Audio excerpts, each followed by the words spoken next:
Hello दोस्तों, आप सभी का स्वागत है आप ही के अपने YouTube चैनल इंडियन क्लासेज में।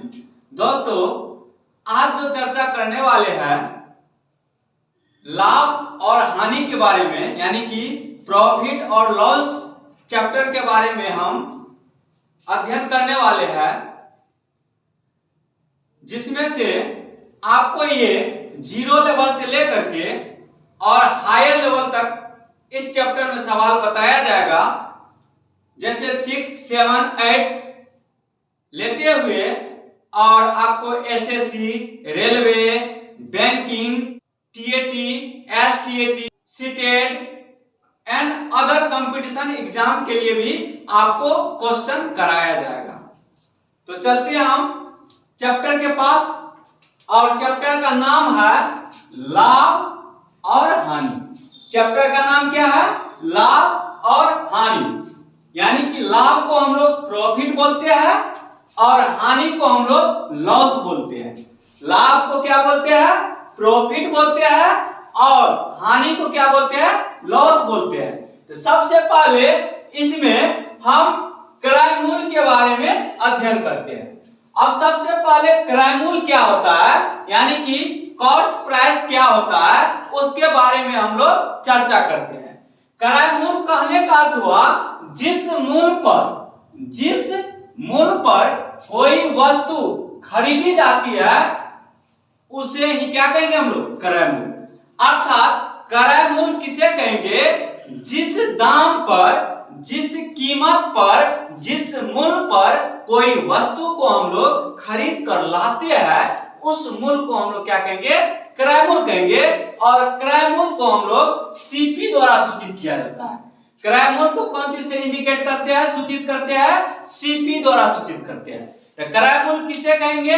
बोलेंगे जिस मूल्य पर कोई सामान या कोई वस्तु को हम लोग खरीद कर लाते हैं, तो उस मूल्य को ही हम लोग क्या कहेंगे? क्रय मूल्य कहेंगे। और क्रय मूल्य को हम लोग सीपी द्वारा सूचित करते हैं। क्रय मूल्य को इंग्लिश में कॉस्ट प्राइस बोलते हैं। अर्थात हम कह सकते हैं खरीदने वाले मूल्य को हम लोग क्रय मूल्य कहते हैं। अर्थात हम कह सकते हैं खरीदने वाले मूल्य को क्या कहते हैं? क्रय मूल्य कहते हैं। अब चलते हैं नेक्स्ट। आप क्रय मूल्य समझ गए होंगे। अब चलते हैं नेक्स्ट हम विक्रय मूल्य के पास। विक्रय मूल्य को इंग्लिश में सेलिंग प्राइस बोलते हैं। विक्रय मूल्य को क्या बोलते हैं? सेलिंग प्राइस बोलते हैं। विक्रय मूल्य को क्या बोलते हैं? सेलिंग प्राइस बोलते हैं। और सेलिंग प्राइस क्या होता है? तो बोलेंगे जिस मूल्य पर कोई वस्तु, जिस मूल्य पर कोई वस्तु बेची जाती है उसे क्या कहेंगे हम लोग? विक्रय मूल्य कहेंगे। इसे एसपी द्वारा सूचित किया जाता है। इसे एसपी द्वारा सूचित किया जाता है। अर्थात जिस मूल्य पर कोई सामान को या कोई वस्तु को हम लोग बेचते हैं, उसी मूल्य को हम लोग क्या कहते हैं? विक्रय मूल्य कहते हैं। और विक्रय मूल्य को हम लोग एसपी द्वारा सूचित करते हैं। विक्रय मूल्य को कौन सी सूचित किया जाता है? एसपी द्वारा। और क्रय मूल्य को सीपी द्वारा सूचित किया जाता है। तो विक्रय मूल्य को किससे इंडिकेट करेंगे? एसपी द्वारा सूचित किया जाता है। और अर्थात हम कह सकते हैं बेचने वाले मूल्य को ही क्या कहेंगे हम लोग? विक्रय मूल्य कहेंगे। बेचने वाले मूल्य को क्या कहेंगे? विक्रय मूल्य कहेंगे। अब चलते हैं नेक्स्ट पॉइंट के पास। अब पॉइंट है आपका लाभ। क्या है? लाभ। लाभ को इंग्लिश में प्रॉफिट बोलते हैं। लाभ को क्या बोलते हैं? प्रॉफिट। तो प्रॉफिट कैसे होता है? तो बोलेंगे क्रय मूल्य से विक्रय मूल्य अधिक होने पर क्या होता है? लाभ होता है। अर्थात कहने का अर्थ हुआ क्रय मूल्य छोटा रहेगा और विक्रय मूल्य बड़ा रहेगा, तब क्या होगा? लाभ होगा। तब क्या होगा? लाभ होगा। कहने का अर्थ हुआ क्रय मूल्य जो है छोटा रहेगा और विक्रय मूल्य बड़ा रहेगा, तो उसे हम लोग क्या कहेंगे? लाभ कहेंगे। यहाँ पे हम बताए क्रय मूल्य से विक्रय मूल्य अधिक होगा, तब क्या हो जाएगा? लाभ हो जाएगा। अर्थात हम लिख सकते हैं सीपी से बड़ा कौन है? एसपी है। सीपी से बड़ा कौन है? एसपी है। सीपी से बड़ा एसपी। सीपी मतलब कॉस्ट प्राइस, क्रय मूल्य हुआ, और एसपी मतलब सेलिंग प्राइस विक्रय मूल्य हुआ, सीपी से बड़ा कौन है, विक्रय मूल्य है, तब क्या हो जाएगा, आदमी को लाभ हो जाएगा। क्या हो जाएगा, उस व्यक्ति को क्या हो जाएगा, लाभ हो जाएगा। अब चलते हैं हम लोग हानि के पास। हानि को इंग्लिश में लॉस बोलते हैं। लॉस कब होगा, जब क्रय मूल्य से विक्रय मूल्य कम होने पर क्या हो जाएगा, हानि हो जाएगा। क्रय मूल्य से विक्रय मूल्य कम होने पर क्या हो जाएगा, हानि हो जाएगा। अर्थात हम कह सकते हैं अगर विक्रय मूल्य छोटा हो जाए और क्रय मूल्य बड़ा हो जाए तब क्या हो जाएगा, हानि हो जाएगा। कहने का अर्थ हुआ कि हम खरीदे जितना रुपया में सामान उससे कम दाम में अगर कोई वस्तु को बेच देंगे तब हमको क्या लगेगा, हानि हो जाएगा। क्या हो जाएगा, हानि हो जाएगा। और अर्थात हम कह सकते हैं सीपी से छोटा एसपी, सीपी से छोटा एसपी, अर्थात कॉस्ट प्राइस से छोटा कौन है, सेलिंग प्राइस है, तब क्या होता है, हानि होता है। तब क्या होता है, हानि होता है। अब चलते हैं नेक्स्ट पॉइंट के पास, और नेक्स्ट पॉइंट है आपको अंकित मूल्य यानी कि मार्केट प्राइस। अंकित मूल्य यानी कि मार्केट प्राइस। मार्केट प्राइस क्या होता है उसके बारे में जानते हैं।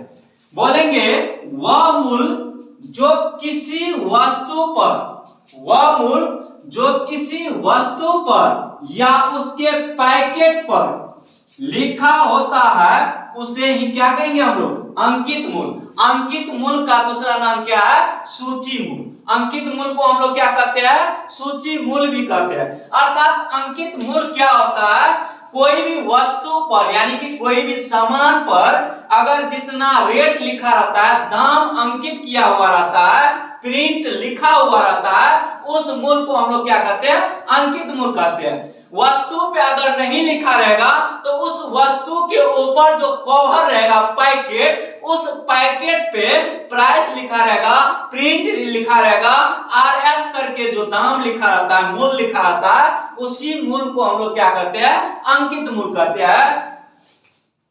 नेक्स्ट चलते हैं हम लोग बट्टा यानी कि डिस्काउंट। नेक्स्ट क्या है, बट्टा यानी कि डिस्काउंट। बट्टा का अर्थ होता है छूट। छूट कब होगा, जब किसी वस्तु के अंकित मूल्य पर छूट दी जाती है तो उसे क्या कहेंगे हम लोग, बट्टा कहेंगे। अर्थात कहने का अर्थ हुआ, मान लीजिए एक झिलिया के पैकेट पे 5 रुपया लिखा हुआ है और अंकित किया हुआ 5 रुपया, अगर वह 4 रुपया में वहां से दुकानदार से खरीद रहा है कोई व्यक्ति, तो वहां पे क्या हो गया, छूट हो गया, 1 रुपया क्या हो गया, छूट। तो हमेशा छूट जो दिया जाएगा वह अंकित मूल्य पे छूट होता है।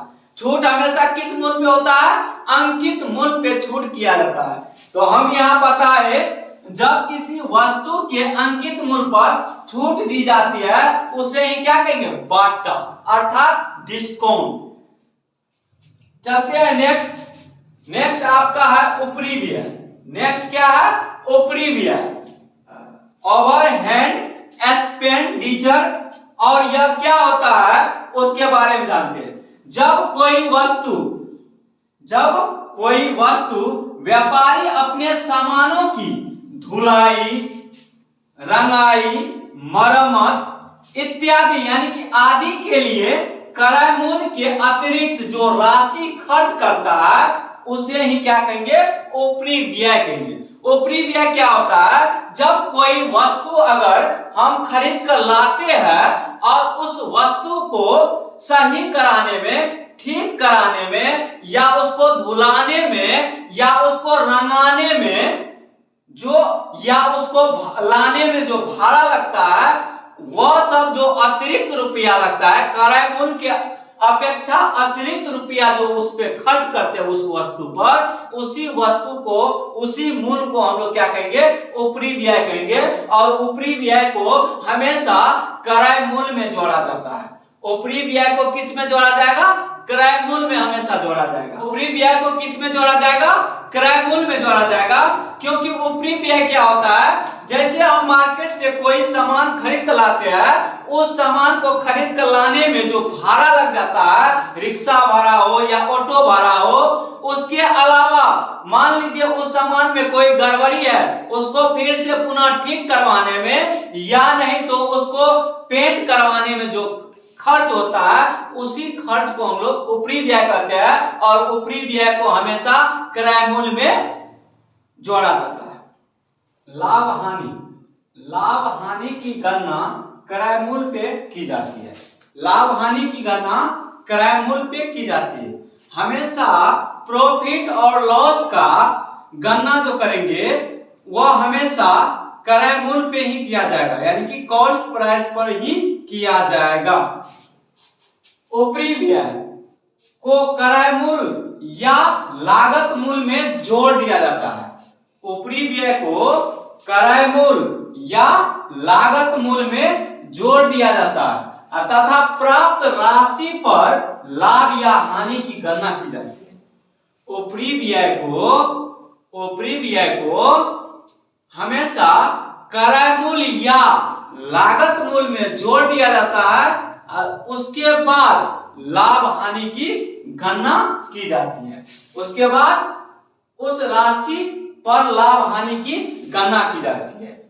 यानी कि कहने का अर्थ हुआ, ऊपरी व्यय को क्रय मूल्य में या लागत मूल्य में जोड़ दिया जाता है, तब जो प्राप्त राशि होता है उस प्राप्त राशि पर लाभ हानि की गणना की जाती है। उस प्राप्त राशि पर क्या किया जाता है? लाभ हानि की गणना की जाती है। अब चलते हैं हम लोग कुछ फार्मूला के पास चलते हैं, कुछ सूत्र, यानी कि इस चैप्टर से रिलेशन जो कुछ फार्मूला है जिसपे आपको सवाल बनेगा, उस फार्मूला पे हम लोग चर्चा करते हैं। जैसे लाभ बराबर होता है SP minus CP, SP minus CP. SP मतलब हुआ सेलिंग प्राइस और सीपी मतलब कॉस्ट प्राइस, यानी कि विक्रय मूल्य माइनस क्रय मूल्य होता है। हानि बराबर होता है क्रय मूल्य माइनस विक्रय मूल्य, हानि बराबर क्रय मूल्य माइनस विक्रय मूल्य, और क्रय मूल्य बराबर होता है विक्रय मूल्य माइनस लाभ। क्या होता है? विक्रय मूल्य माइनस लाभ।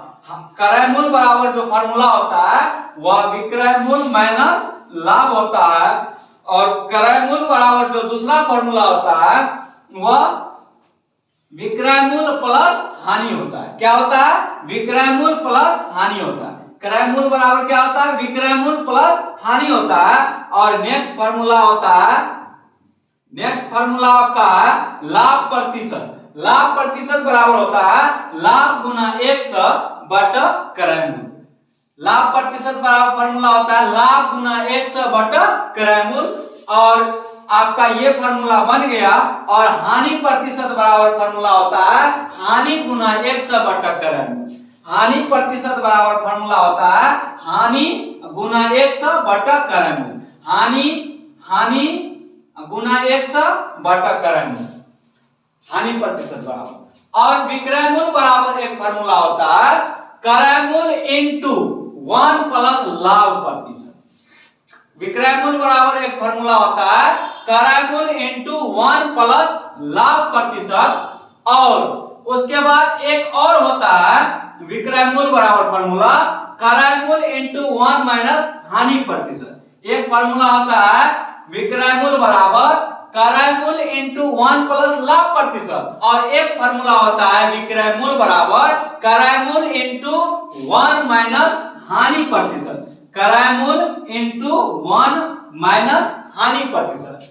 और क्रय मूल्य बराबर एक फॉर्मूला होता है विक्रय मूल्य बट्टे 1 माइनस हानि प्रतिशत। विक्रय मूल्य बट्टे 1 माइनस हानि प्रतिशत। क्रय मूल्य बराबर एक फॉर्मूला होता है विक्रय मूल्य बट्टे 1 माइनस हानि प्रतिशत, और दूसरा क्रय मूल्य बराबर फॉर्मूला होता है विक्रय मूल्य बट्टे 1 प्लस लाभ प्रतिशत।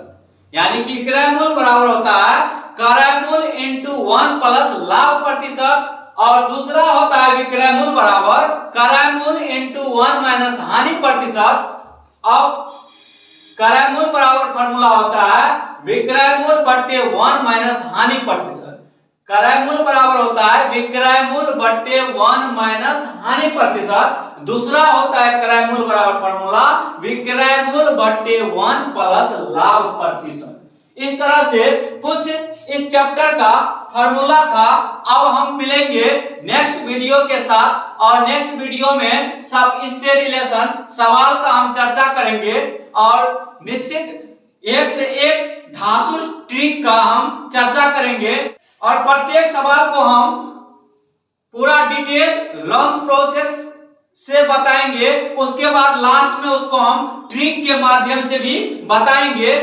फिर मिलेंगे हम नेक्स्ट वीडियो के साथ। तब तक के लिए धन्यवाद। जय हिंद, जय भारत। आपका दिन शुभ हो।